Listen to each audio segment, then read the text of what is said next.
afternoon and welcome. Today we've come out somewhere where we've not been for quite a while.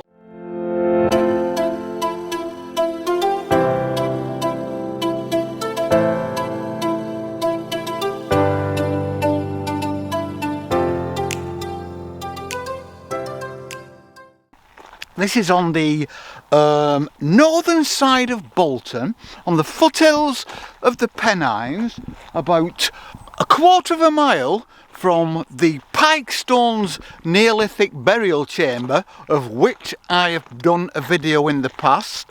I've done a couple of videos from up here, but not in drear weather like this, as they say up in Scotland. It's misty. As you drive up from where I live, you can actually see the mist hanging on the top of the hills, and we've driven up into that, so it's still dry and it's very, very beautifully still. Molly's loving it, but it's grey, you can't see that far. There's a lot of trees over in that direction, you probably can't see them, not that far away, but the perspective through the camera makes them look like they're farther away, and they're like ghostly silhouettes in the distance. Very dramatic because they're not moving, and like I say, there's no wind at all, and it's incredibly still. There's no sound, there's no bird sound, there's no sound at all. The silence, as they say, is deafening, but it's beautiful. I love days like this because it's like this early autumn. The leaves are changing, the grass around me is still completely covered in dew. The fences at the side of me have got like these beads, like diamonds of dew hanging on them. The fields are full of sheep. I can see sheep in the field behind me. Again, you may be able to see them, you may not, but in the field there, lots and lots of sheepies, all just quite still. A lot of them lying down, because it's that kind of a day. If they were human, they'd be with a cup of tea sitting in front of daytime television, but they're not, so they aren't. Right, today, what we're going to talk about? Well, I just wanted to bring it up. Now, I've not researched this, I've not even looked into it. I thought about mentioning this just as I was basically getting my stuff together, because I was going to talk about something else a bit deeper. I want to do a bit more research on that because it's quite a complicated subject. I think a lot of people may not know about it in the UK. Some people may not know much about it, but it is the greatest miscarriage of justice in British legal history. But we're not talking about that today. But God, what we're going to talk about is something a bit more light-hearted, but something that also gets a lot of people's dander up, and that is British food really as bad as the rest of the world thinks? Now, why I say that, what you're going to get is a lot of people saying, yes it is, it's rubbish and it's grey and it's bland and it's this and that. Those are usually the people who've never actually visited the country but get their opinions on social media or for listening to people in the street. And then you'll get people from over here saying, no, it's world leading, it's world class, it's fabulous, which is also not true, but it's a little bit more complicated than that, isn't it? So let's take it back some, and remember, this is just an opinion. I'd like you to have your opinion. It's just straight off the top of my head. The facts may not be completely true, they might not be completely accurate, I should say, but this is how I've remembered and thought about it over my life. Right, we'll start in the medieval period. In the medieval period, which was a long, long time ago, way before you and I were born, British food was deemed to be some of the best in the world. Go back and look at menus for meals that were laid out for guests in the wealth houses of England in the Middle Ages. It's unbelievable what these guys were eating. It was absolutely out of this world, but it was local fair, because that's what you got. You could get some spices from overseas, which used a lot of them. Over the last 4 or 5, 6, 7 decades, we haven't as much, but there's a bloody good reason for that.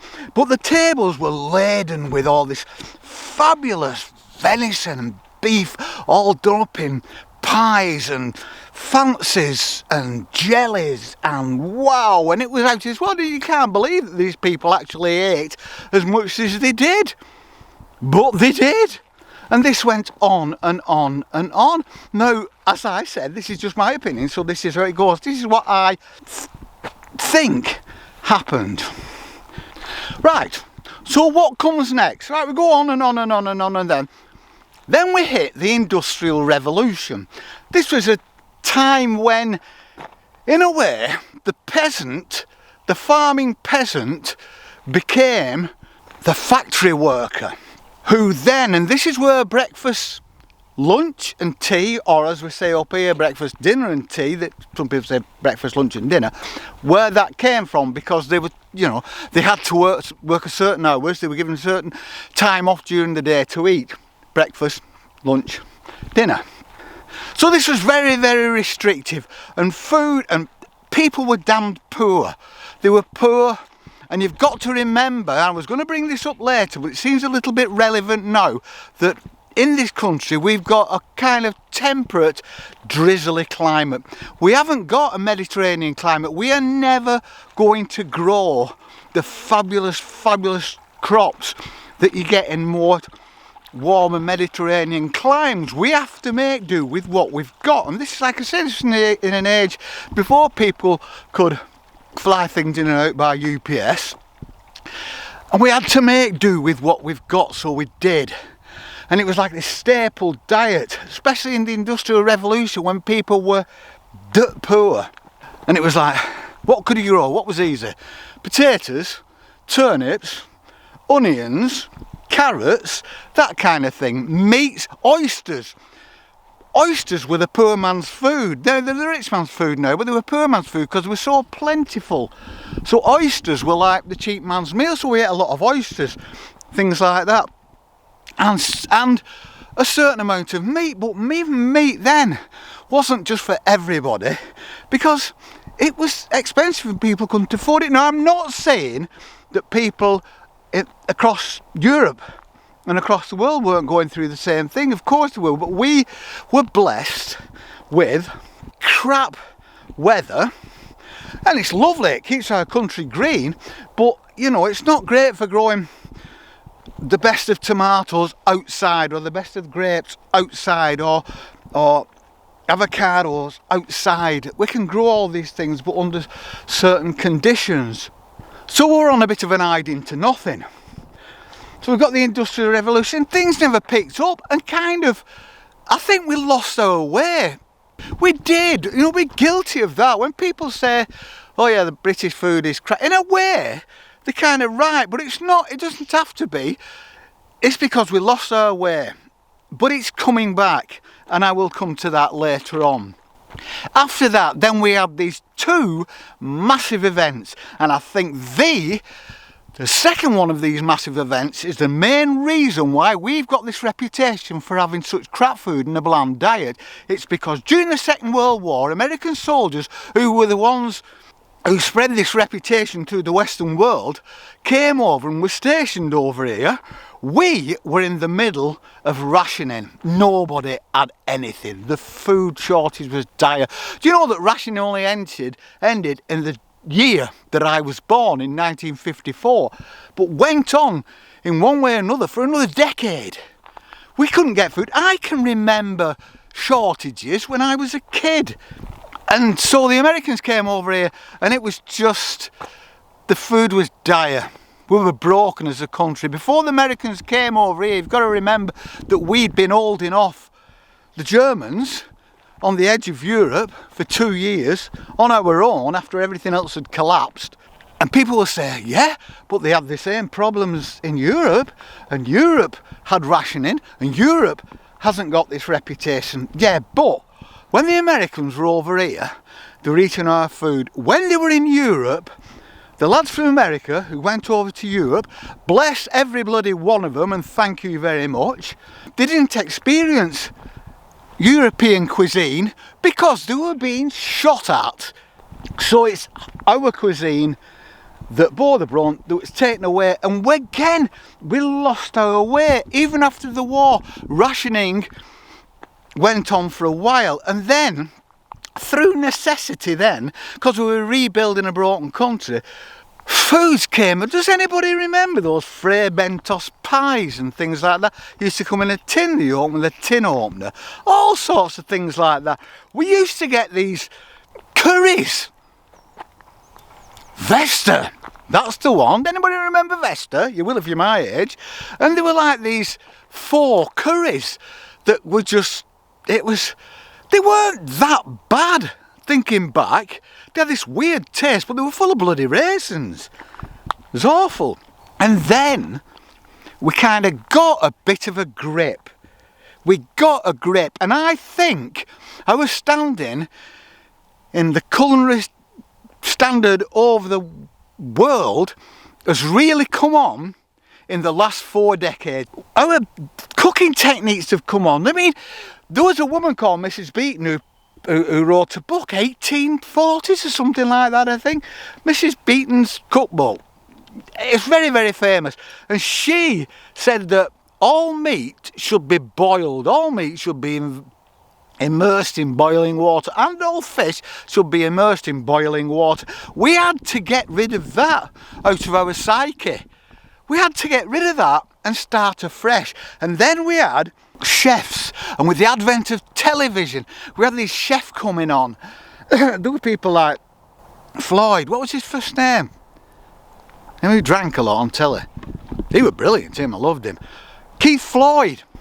And we then got this fresh enthusiasm for cooking.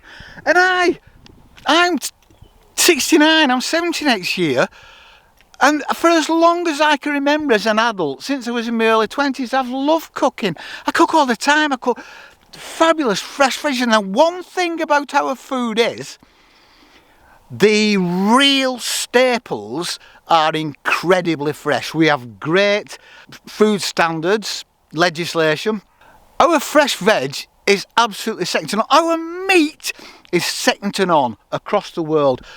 I'd like to say the lamb. We've got New Zealand to compete against, and New Zealand, I think, beat us on that count. But our meat, it's great quality. It's not stuff full of hormones and water. Well, you can get some like bacons and things like that have got too much water injected into them, but it's just so easy to avoid and buy decent stuff at not a lot more money. So we have come on, and now we've got millions of Michelin star chefs, Michelin star restaurants. So yes, I think we have got a reputation for poor food. You're watching this on YouTube, all you need to do is go onto YouTube and see any of these channels where it's somebody from abroad, not just America, because you get a lot of them from Americans, but people from Australia all over the world coming over here and dining and saying, and they go into our restaurants and they come out saying, well, everybody told us that English food was rubbish, but it's bloody fantastic. Yes, a lot of it is staple fare. We do still talk about roast dinners, fish and chips, English breakfast. Our food also has weird and wonderful names that really don't help. Black pudding, spotted dick, bubble and squeak, all these funny names. But these people, they say, wow, English food is really, really good, and it is really, really good, but we're only just coming into our own. Watch out for us in the future, we are, because we've had a bad history, but we have had reasons for that.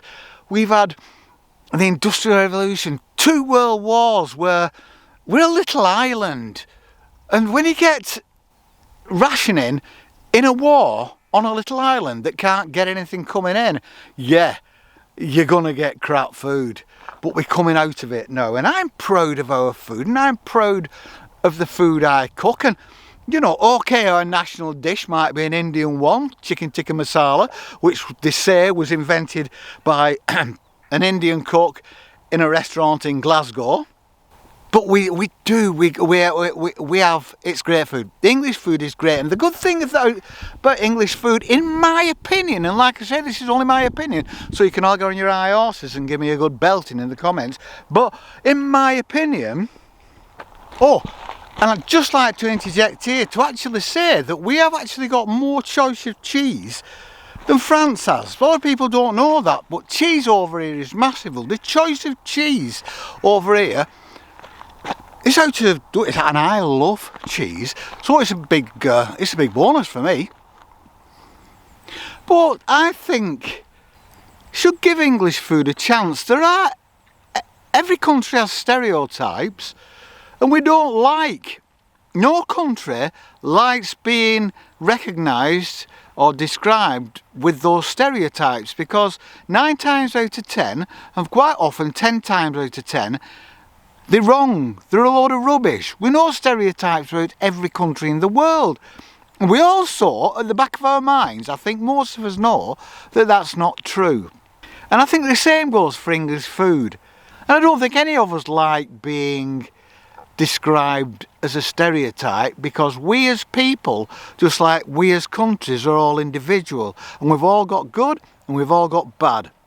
But the thing is, with everything, the countries aren't just good and the countries aren't just bad. It's everything within that culture has a good and has a bad.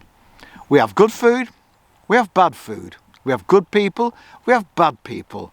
We have good countryside, we have bad countryside. We have good laws, we have bad laws. And that goes for absolutely everyone in the world. And don't try to tell me any different. I'm too long in the tooth for that kind of nonsense. We're going to carry on walking in the sheep and in the wet grass and in the mist that's now coming down as, not a drizzle, but you know where you can feel mist and moisture in the air. And look across at all these beautiful trees in their autumnal colours. Almost half silhouettes in the distance. Molly says hello. Molly? Yeah? So you don't mind me having a bit of a rant, but I thought it was just something that, you know, we'd like to just get out there, chat about, because that's all we're here for. Hope you have a good afternoon. We're having a good afternoon. Oh, I can hear bird song now. I can hear bird song. Skylarks, because we're right in the middle of the field, so there's skylarks. The grass is wet. Molly's up to her neck in grass now. Have a wonderful day, everybody, and we will speak to you very soon. Peace and love from both of us.